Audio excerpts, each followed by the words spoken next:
Okay, Alhamdulillah guys, baru lepas drop off customer tadi dapat airport job setelah 3 minggu lah guys. 3 minggu tak dapat. Hari ni hari Ahad, Alhamdulillah dapat juga lah.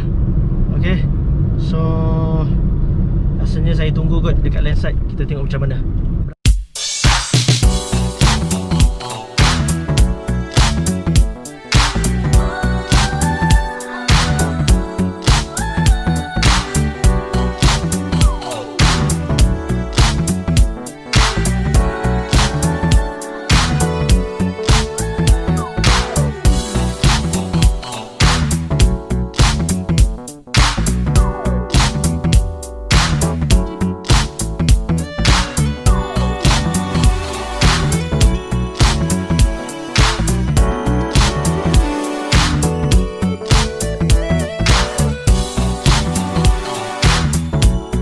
Queue number kereta lebih kurang 90 hingga 100 kereta lah. Jadi saya assume, saya predict mungkin lebih kurang dalam 2 jam setengah sehingga 3 jam lah.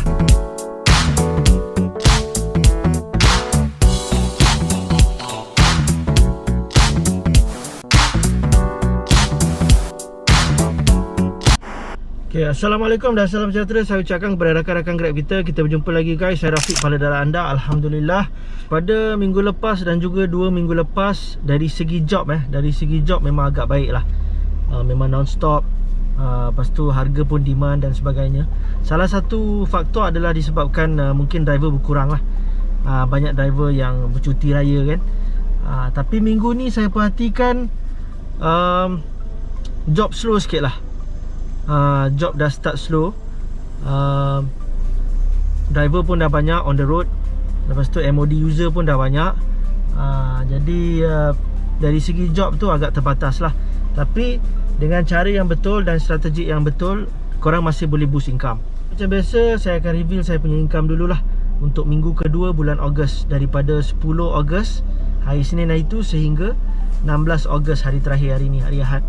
Okay, 16 Ogos. Jadi saya punya full income gross setakat ni adalah ni guys, nampak tak? RM2,073.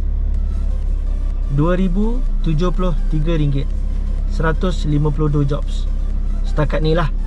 Okay. Untuk minggu ni duit minyak saya, semalam hari Sabtu saya ada redeem pakai bonus link Shell card tu sebanyak 3,200 points guys, bersamaan dengan RM32 lah. Jadi satu hari saya dah free minyak. Okay, lagi balance tu 6 hari. Biasanya saya akan isi RM40 lah satu hari. 40 darab 6, RM240 duit minyak untuk minggu ni. Okay, jadi income bersih saya setakat ni, kita ambil RM2,073, tolak dengan RM240 bersamaan dengan RM1,850 lah, lebih kurang macam tu. Setakat ni. Okay, jadi kalau hari ni saya dapat target lagi RM200, tolak duit minyak, saya punya income bersih mampu menjangkau RM2,000. RM2,000 untuk minggu ni lah. Alhamdulillah. Jadi disebabkan driver dah banyak, keadaan pun dah sendu, mula sendu. Saya ingat minggu depan pun sama jugalah sendu. Sebab driver banyak kan. Jadi kita kena tunggu untuk dapatkan job guys. Saya perhatikan kebanyakan Grab drivers, dia orang malas tunggu. Dia orang tak nak tunggu. Okay, bila dia orang dah tunggu lama, paling lama mungkin 10 minit. Mungkin dia orang rasa tak ada job lah tempat tu. Lepas tu keluar radius, tunggu lagi tempat lain. Dah buang masa guys. Itu dah salah konsep. Macam saya cakap sebelum ni, setiap radius kawasan di Lembah Klang Valley KL ni ada job guys. Memang ada job, cuma lambat atau cepat saja. Okay, sebab kita kena queue.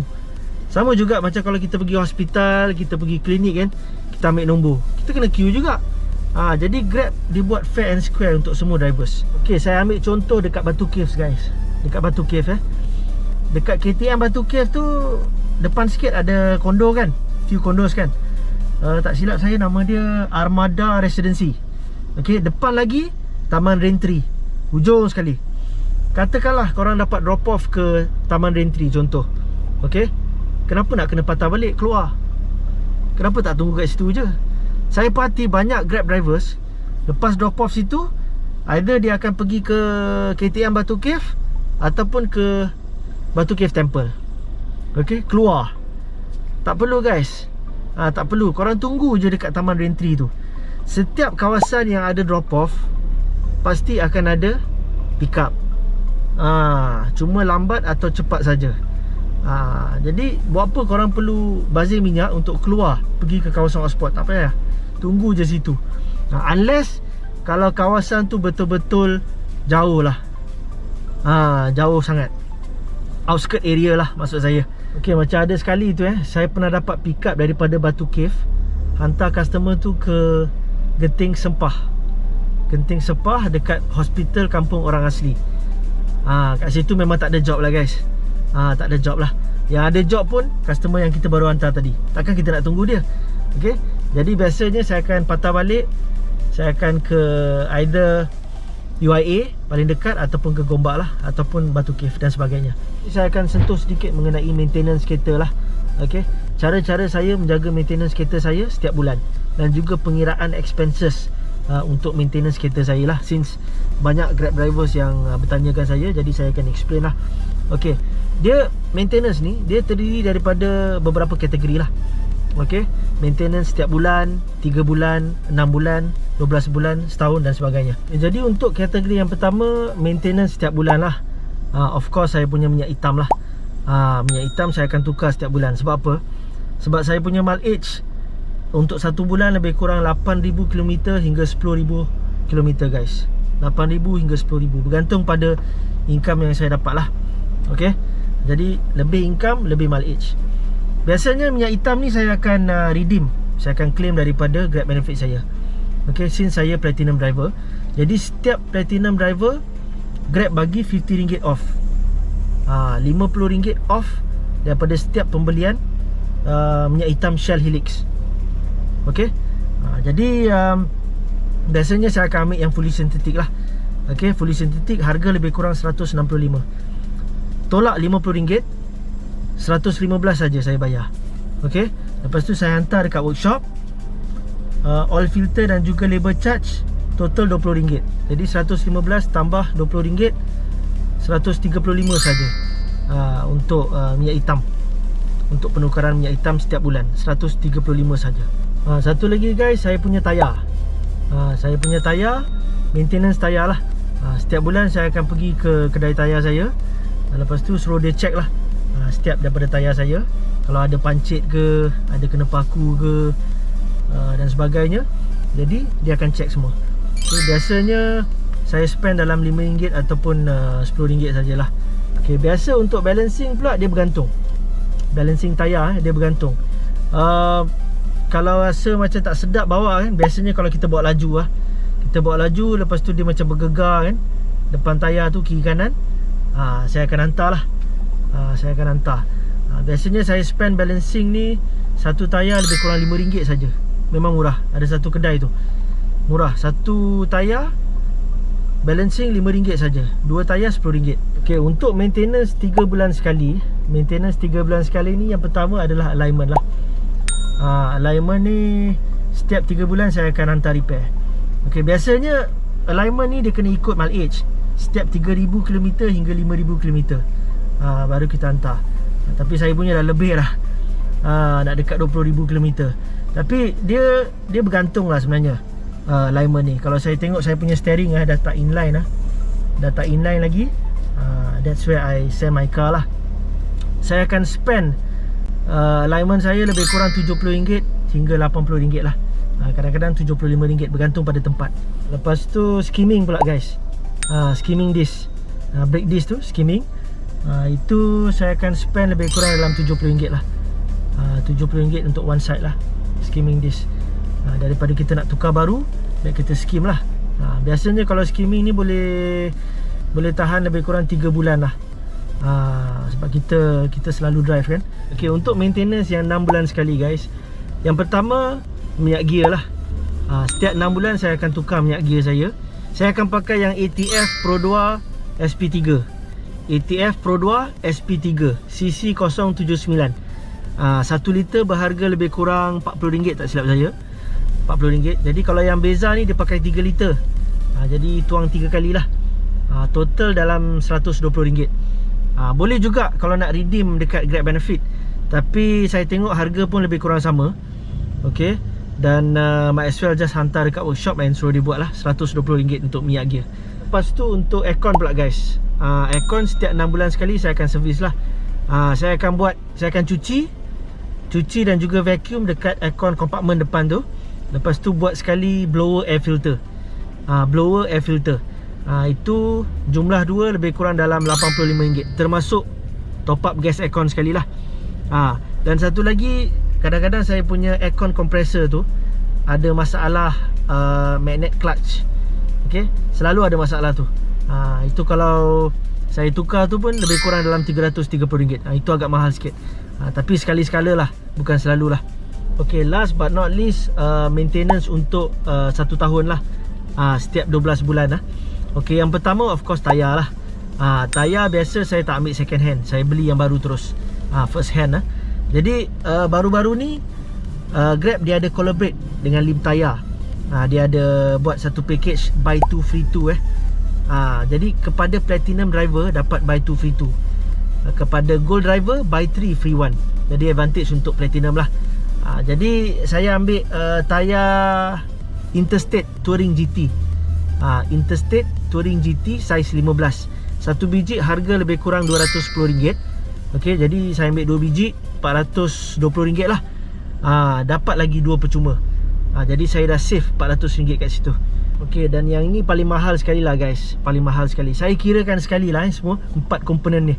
Okay, ada 4 drive shaft, lower arm, kiri kanan, dua-dua belah, steering rack dan juga disc brake lah.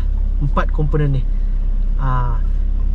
Kalau saya buat 4 ni, termasuk upah pemasangan, labor charge di workshop saya lah, harga lebih kurang RM2,200 hingga RM2,500. Semua sekali. 2,200 hingga 2,500. Saya tak tahulah tempat lain ada yang lagi murah ke tak, saya tak pasti. Tapi dengan workshop saya, harga lebih kurang macam tu lah. Tapi bukan setiap tahun lah sebenarnya saya buat. Dia bergantung pada berapa kerap saya drive lah. Biasanya setahun 5 bulan. Okay, biasanya kalau drive shaft saya tu, saya akan sekalikan dengan minyak gear lah. Tukar sekali dengan minyak gear. Sebab apa? Bila diorang buka drive shaft tu, minyak gear tu akan tumpah, jadi rugi. Jadi bila minyak gear tu dah nak habis, baru saya tukar sekali dengan drive shaft lah, sekalikan. Okay. Dan disc brake bila dah ada bunyi tu, dah ada bunyi gesel-gesel tu, baru saya repair lah. Okay. Dan saya punya beza ni sebenarnya dah 3 tahun saya pakai. 3 tahun lebih sikit. Steering rack dan juga lower arm baru sekali tukar. Okay. Tapi yang drive shaft dan disc brake dalam 2-3 kali jugalah. Okay, jadi daripada calculation saya on whole, maintenance kereta saya untuk 1 tahun lah, saya kira average lah semua sekali. Ini termasuk minyak hitam, minyak gear, alignment, balancing, aircon dan sebagainya, semua sekali. Average lebih kurang secara keseluruhan total RM5,500 hingga RM6,000 maintenance kereta 1 tahun. RM5,500 hingga RM6,000 guys. Yes, memang banyak. Tapi saya rasa apa yang saya dah spend untuk maintenance kereta saya selama 1 tahun berbaloi dengan apa yang saya dah dapat. Income revenue saya daripada Grab berbaloi. Bayangkan, 1 minggu saya boleh hit RM2,000. Okay, RM2,000 hingga RM3,000 bersih. Okay. 1 bulan minimum dalam RM8,000. Okay, bersih. Kadang-kadang RM10,000 lah, kalau ada nasib. So you darab dengan 12. Lepas tu you tolak dengan expenses untuk maintenance tadi, RM5,500 hingga RM6,000. Berapa balance dia? So you rasa berbaloi ke tak? Okay, macam saya cakap sebelum ni, kalau korang nak boost income, boleh, tak ada masalah. Okay, tapi mesti kena dengan cara yang betul. Kena ada strategik. Dan paling penting, macam saya cakap sebelum ni, disiplin lah. Disiplin, komitmen dan kena sabar guys. Kena betul-betul sabar. Lagi-lagi sekarang tengah PKP kan. Driver pun banyak. Okay, MOD user pun dah ada. Jadi kita tak ada pilihan. Kita kena sabar untuk dapatkan job. Pergi attack kawasan-kawasan perumahan guys. Okay, kawasan-kawasan yang tak banyak driver. Kat situlah korang boleh boost income korang. Okay guys, saya rasa itu saja video saya untuk kali ini. Kalau korang ada apa-apa pertanyaan, boleh WhatsApp saya. Nombor saya tertera kat bawah ni. Okay, jadi oh, lagipun saya dah dapat dah trip airport guys. Dah dapat dah finally ya. Tunggu lebih kurang dalam 2 jam lebih lah, dalam 100 kereta tadi. So finally saya dah dapat. Okay, hantar customer ke Putrajaya. Tak jauh pun, RM65. Okay, so sehingga kita berjumpa lagi guys. Saya Rafiq, kepala darat anda. Assalamualaikum. Ciao. Rafiq sign up. Okay. Mana? Bus stand KL lah. Oh, KL Central. KL Central. KL bus stop. KL Bus stop, bus stop. Bus stop. Banyak mah. Dia ada tempat. Banyak mah. KL bus stop banyak mah. Dia bagi tahu tempat saya.